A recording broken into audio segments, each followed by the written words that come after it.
Bismillahirrahmanirrahim. Assalamualaikum warahmatullahi wabarakatuh.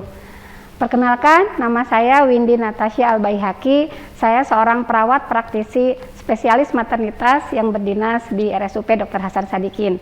Alhamdulillahirrahmanirrahim, hari ini saya diberikan kesempatan untuk sharing tentang perawatan luka pada kasus obstetri dan ginekologi.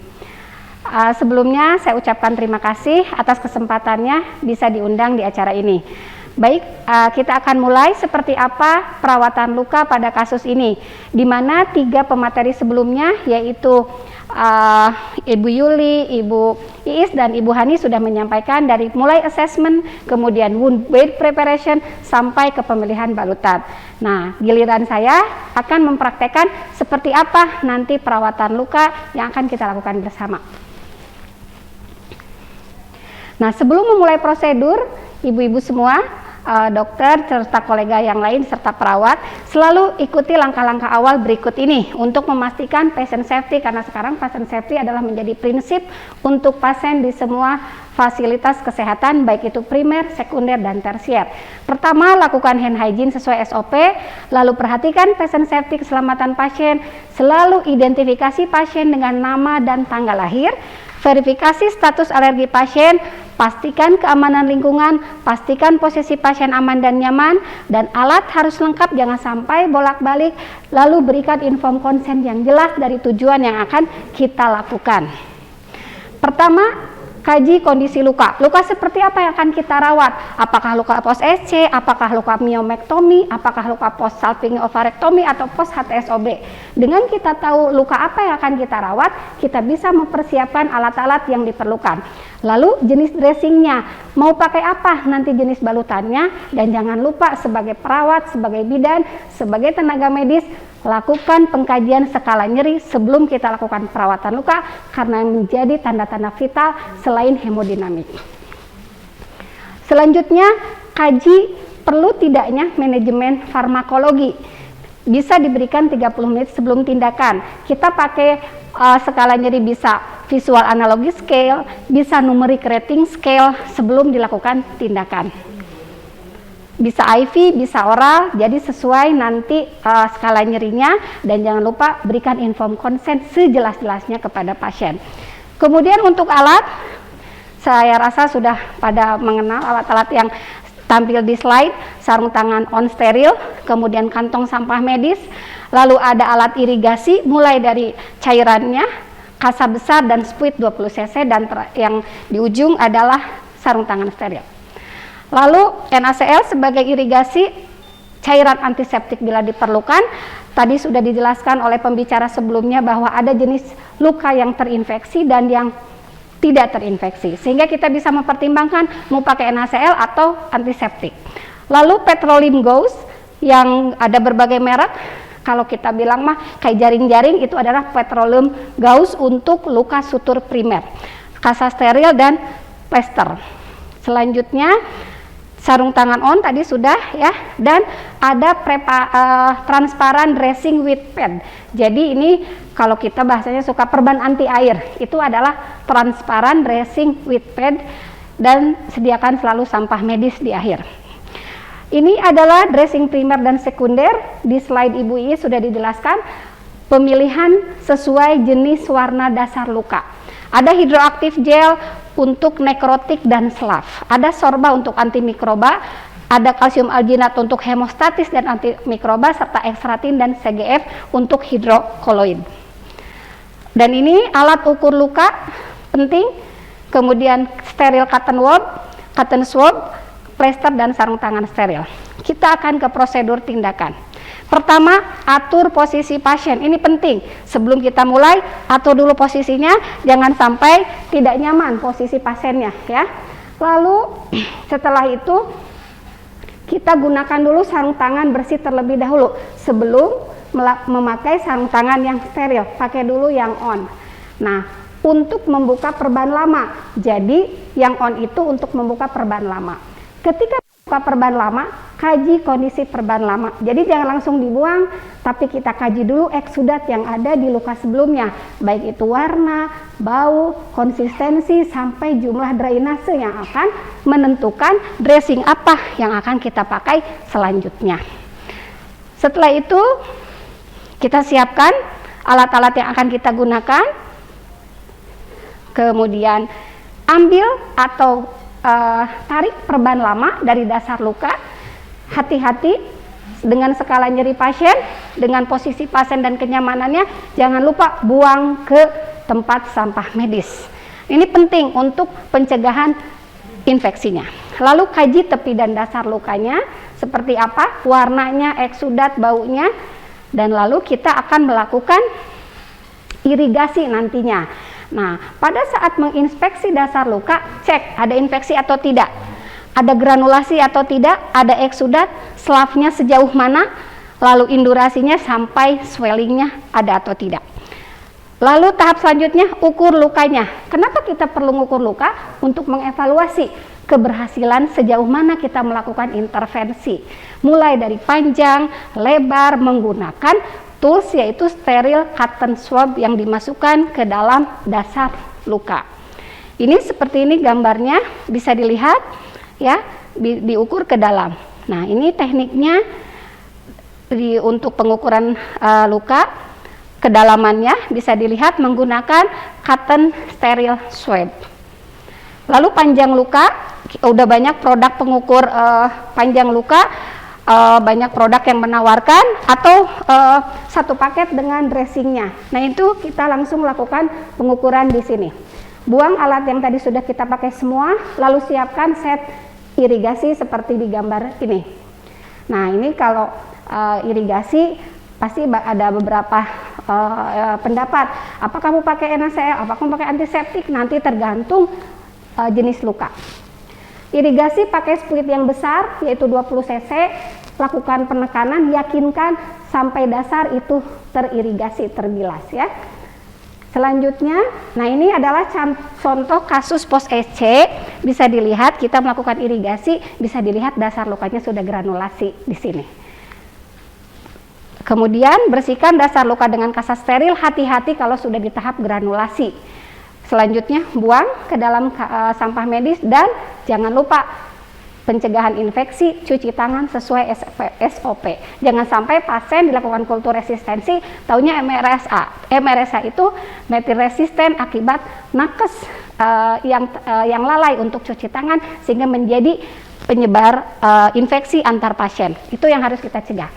Lalu siapkan set perawatan luka steril. Tadi kan beres irigasi, lalu sekarang ke perawatan lukanya. Ini yang ada di kita, bisa dilihat setnya sekali satu pasien satu set, kemudian alat irigasi, plester, sarung tangan steril dan on, serta jenis dressing yang sudah kita pilihkan berdasarkan jenis luka yang tadi kita kaji bersama. Siapkan. Nah, setelah disiapkan, pakai sarung tangan yang steril di sini. Skin to skin, glove to glove. Jangan lupa ini tekniknya. Selanjutnya, bersihkan dressing primer sesuai warna dasar luka. Ingat, hitam, kuning, berikan hidroaktif gel untuk autolisis debridement. Kemudian, bila nanti warnanya slav juga, bisa diberikan antimikroba. Seperti yang tadi slide pemilihan dressing oleh Ibu Iis. Selanjutnya, perhatikan jangan sampai kasa steril menyentuh tepi luar luka. Hati-hati bila fasenya sudah granulasi, jangan sampai merusak dasar luka yang sudah mulai ke granulasi. Nanti kekikis lagi, kita mulai lagi dari nol nantinya ya.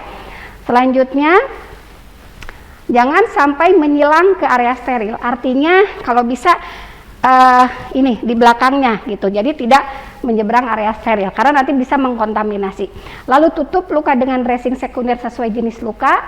Pilih jenis dressing sekundernya, mau foam, mau absorben, silahkan. Itu fungsinya untuk menyerap luka-luka yang mempunyai eksudat mulai dari moderat sampai tinggi. Tapi kalau tidak ada di fasilitas saya adanya kasa, tidak masalah selama benar-benar fungsinya absorben untuk eksudat yang banyak. Kemudian tutup luka sesuai jenis luka dengan benar, pakai plester. Perhatikan si pasiennya alergi, jadi pilih plester yang hipoalergenik. Penutupan bisa pakai kasa dan plester, bisa transparan saja. Nah ini di luar-luar sudah banyak metode ini, jadi kelihatan nanti kalau jahitannya mulai ada masalah. Tapi kalau kita asa kurang nyaman, kenapa? Karena tidak melindungi dari benturan, dari mekanik, takutnya ada apa. Nah kalau ini transparan with pad, itu lebih safety karena ada padnya. Ini adalah jenis-jenis sekunder dressingnya. Untuk absorben ada foam, ini berbagai merek. Saya hanya menampilkan, bisa memilih yang mana. Tapi kalau tidak ada, bolehkah memakai pembalut? Boleh. Bolehkah memakai kasa tebal? Boleh. Silakan terpakai modalitas yang ada di fasilitas kesehatan. Jangan lupa beri label tanggal kapan kita melakukan perawatan luka, tulis jamnya dan inisial siapa yang melakukan perawatan luka. Tempel label di tepi luar balutan luka, pastikan terbaca. Lalu terakhir, kaji lagi, evaluasi. Ibu kumaha, tos raosen, tos digentos, itu kalau kata bahasa Sunda. Ibu bagaimana rasanya, sudah enakan setelah diganti? Nah, ibu gimana, masih ada nyeri, itu harus selalu dikaji. Lalu rapihkan alat, buang sampahnya sesuai SOP. Jangan sampai menjadi transmisi untuk penularan infeksi. Cuci tangan, jangan lupa. Nah, saya ini adalah gambar pos SC yang normal, ya. Bisa dilihat tidak ada tanda-tanda infeksi, tidak ada indurasi, tidak ada swelling, tidak ada odor, tidak ada keluarnya eksudat. Nah, nanti kita akan lihat gambar selanjutnya. Nah, ini adalah salah satu contoh kasus pos SC dengan Wundehisen Heropnam. Jadi dia pulang 1 minggu, kontrol, ternyata lukanya yang sebelah pertama ini. Kemudian kita lakukan perawatan luka bersama medis, kita bekerja sama, tim medis konsul ke bagian kami ke perawatan luka, koordinasi juga dengan tim PPRA untuk antibiotiknya, kita tata laksana. Bisa dilihat perkembangannya sampai ke warna akhir, di sini sudah mulai granulasi ke epitelisasi. Nah, nanti diputuskan oleh DPJP apakah mau hair hacking atau penutupannya mau seperti apa. Penentuan kapan hair hacking itu kita akan bekerja sama, berdiskusi setelah wound bed preparation dan jaringannya siap untuk dilakukan hair hacking. Ini cara memastikan adanya eksudat. Harus dipijit-pijit seperti gambar sini, harus diyakinkan betul-betul keluar cairannya. Ini emang agak nyeri ke pasiennya, tapi dan memang harus dilakukan karena untuk memastikan tidak adanya cairan. Selanjutnya ini adalah Wundehisen dengan minimal eksudat. Sudah ada tahap granulasinya di sini. Oke, gambar selanjutnya ini adalah Wundehisen dengan minimal eksudat. Jadi pada saat POD 2 dan 3 kita lakukan pembukaan dari luka operasi dan ditemukan di balutan luka lama seperti ini, maka kita akan lakukan manajemen eksudat. Kapan penggantiannya kita lakukan? Per 8 jam, karena untuk memastikan eksudatnya betul-betul tidak ada. Jadi selama beberapa hari mungkin kita akan lebih sering frekuensinya untuk melakukan perawatan luka.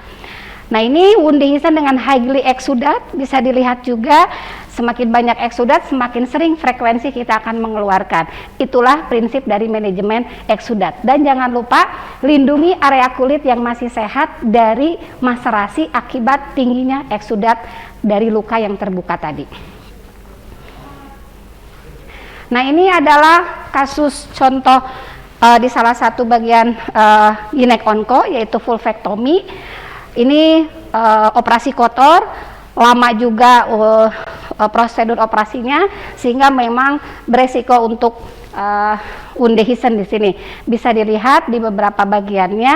Nah, ini kita lakukan perawatan luka, bisa dilihat di tanggal 5, tanggal 10, tanggal 20 dan di tanggal 20 itu sudah membaik. Ya, itu dengan prinsip-prinsip perawatan luka yang tadi disampaikan dari awal sampai akhir ini. Ini bekas drainnya. Pada saat itu drainnya sangat aktif sehingga meninggalkan lubang di situ. Kemudian kita cabut drainnya, DPJP melakukan penilaian, kita lakukan perawatan luka sambil rawat jalan dan akhirnya menutup sendiri dengan manajemen eksudat yang baik. Ini pos perawatan rawat jalan 14 hari, alhamdulillah kering, tanpa infeksi sekunder dan jahitannya menutup sempurna. Meskipun ada meninggalkan beberapa skar di sini, tapi tidak harus dilakukan penjahitan ulang. Ini salah satu contoh perawatan fistula pada pasien post-op. Ada beberapa di sini merek, tapi prinsipnya ini adalah cairan antiseptik, kemudian ada hidroaktif gel, ada antimikroba, ada hemostatisnya juga, dan ada derm faktor. Ini adalah mikrofiberglass untuk menaikkan jaringan. Bisa dilihat perkembangan lukanya. Bisa dilihat fistulanya semakin mengecil, lalu luka yang di atas itu sekunder healing, jadi tidak dilakukan hair hacking. Bisa dilihat perkembangannya semakin membaik. Sebagai gambaran dari penjelasan dari slide pertama sampai akhir, ada sebuah video selama 7 menit, mudah-mudahan bisa mewakili dari penjelasan yang tadi saya sampaikan. Ini hanya adalah salah satu contoh pada perawatan wound dehiscence.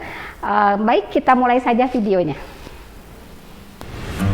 Nah, kita lihat videonya. Dilakukan perawatan pada kasus wound dehiscence. Jangan lupa hand hygiene sesuai SOP, keselamatan pasien, identifikasi sesuai yang tadi saya jelaskan di awal di slide. Nah, ini adalah salah satu persiapannya. Selalu cuci tangan sebelum melakukan tindakan. 5 moment hand hygiene itu penting untuk pencegahan infeksi di rumah sakit. Jangan sampai pasien mendapatkan resistensi antimikroba gara-gara kelalaian kita. Kemudian set steril, 1 pasien 1 alat. Dan kita benar-benar melakukan dengan teknik aseptik dan antiseptik di sini. Masih pakai sarung tangan on, karena di sini nanti kita akan melakukan irigasi terlebih dahulu. Ini adalah cairan irigasinya, bisa dipakai antara luka infeksi atau non infeksi. Kalau yang non infeksi cukup NaCl, kalau yang infeksi mungkin memerlukan antiseptik.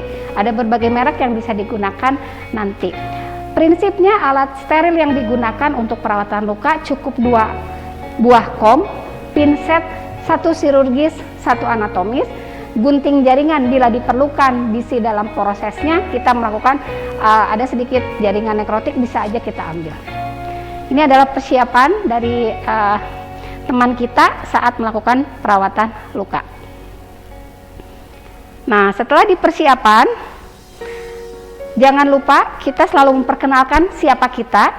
Nah, saya perawat yang akan melakukan perawatan luka hari ini, jelaskan. Kemudian kaji nyeri pasien, jangan sampai pasien sedang nyeri, kita lakukan perawatan luka. Harus benar-benar dalam posisi yang nyaman. Identifikasi, jangan sampai ketukar nama pasiennya berdasarkan nama dan tanggal lahir. Nah, jangan lupa di sini inform consent, yakinkan tindakan kita sejelas-jelasnya apa yang akan kita lakukan dan tujuannya. Karena nanti kalau pada beberapa luka kanker, mungkin tujuannya akan berbeda dengan luka akut post-op. Targetnya akan berbeda, karena pada luka kanker itu jaringannya pun akan berbeda. Nah, setelah itu cuci tangan lagi dengan hand rub di sini, dan kita memakai sarung tangan on untuk membuka balutan lama.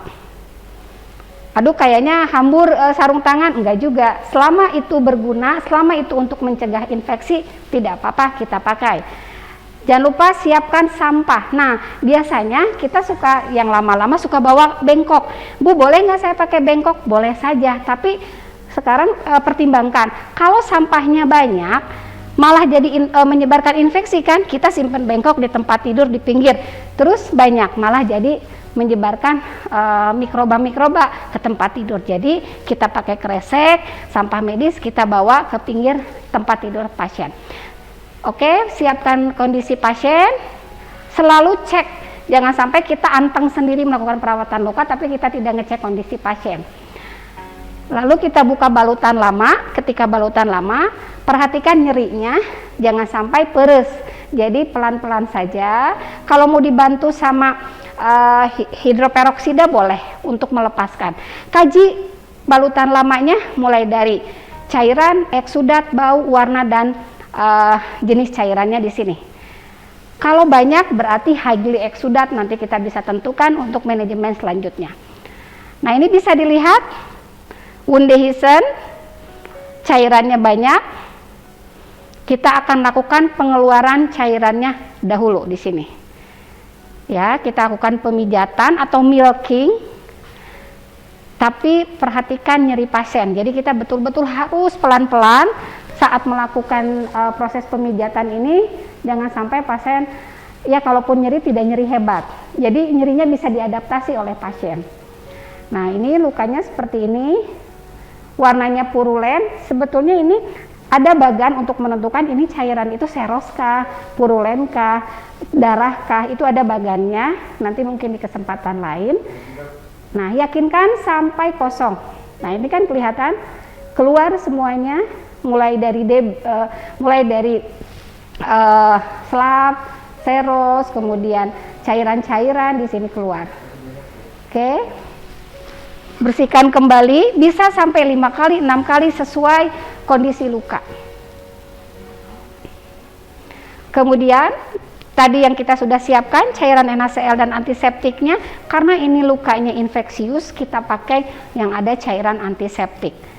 Nah, kita pakai pinset di sini. Apakah boleh tidak pakai pinset? Boleh saja selama teknik sterilnya dijaga. Oke, dilakukan pencucian luka di sini menggunakan NaCl atau antiseptik dengan teknik steril di sini. Ini adalah hidrogel yang tadi untuk diberikan pada dasar luka. Selanjutnya ya hidrogel untuk autolisis debridement, dan ini adalah Cutimed sorbah. Masukkan ke dalam dasar luka, masuk ke rongga sebagai antimikroba. Dibantu oleh pinset masukinnya. Nanti diukur sorbahnya seberapa panjang dan sisakan di luar agar kita bisa menarik. Nah, lindungi area sekitar yang disebut periwound karena tinggi eksudat, highly eksudat, jangan sampai maserasi. Jadi kita bisa berikan zinc oxide di sini untuk mencegah lecet atau maserasi di sini. Bisa dibantu cotton bud, bisa dibantu pinset. Lalu tutup, bisa dengan foam, bisa dengan kaset tebal untuk fungsi absorbennya dan melindungi dari benturan serta memfiksasinya. Tutup dengan plester. Perhatikan jangan sampai pasiennya alergi terhadap plester, bisa pakai plester yang lain kalau memang alergi terhadap salah satu jenis plester ini. Oke, kita pastikan semuanya tertutup di sini.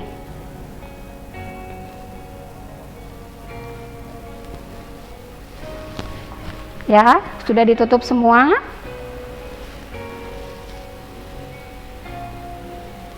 Nah, ini adalah seninya, tekniknya seperti apa bebas, tapi seninya pasien nyaman dan tertutup. Bereskan alat-alat, jangan sampai ada yang ketinggalan, terutama sampah-sampah medis, bahan habis pakai itu harus rapi. Kemudian rapikan pasien, posisikan kembali dalam keadaan nyaman dan pastikan aman dengan memasang kembali bedside rail atau pinggir tempat tidur. Jangan lupa privasinya juga ini dijaga agar pasien tetap terjaga harkat dan martabatnya dan tetap diperlakukan secara unik dan personal. Selama proses perawatan luka, komunikasi terapeutik harus tetap dilakukan agar pasien merasa nyaman, terutama untuk kasus-kasus perawatan luka lama. Memberikan support yang penting oleh para tenaga kesehatan selama proses perawatan, nutrisi, mobilisasi itu juga harus penting. Jadi berbagai aspek itu diperlukan untuk proses penyembuhan luka ini. Baik, itu yang bisa saya sampaikan. Di akhir kata, manfaat perawatan luka ini adalah untuk menjaga kebersihan. Dia dapat mencegah infeksi, memberikan rasa aman dan nyaman untuk pasien, mempercepat proses penyembuhan luka, kemudian mencegah bertambahnya kerusakan jaringan, selanjutnya membersihkan luka dari benda asing atau kotoran, lalu memudahkan pengeluaran cairan yang keluar dari luka dan mencegah masuknya kuman dan kotoran ke dalam luka dan mencegah perdarahan maupun munculnya jaringan parut sekitar. Jadi secara estetik ini juga bisa dapat. Nah, diharapkan pada di akhirnya kita semua bisa melakukan perawatan luka yang benar dan tentunya goalnya adalah mempercepat proses penyembuhan luka. Baik, itu yang bisa saya sampaikan. Mohon maaf kalau ada yang kurang. Di akhir kata, Assalamualaikum warahmatullahi wabarakatuh.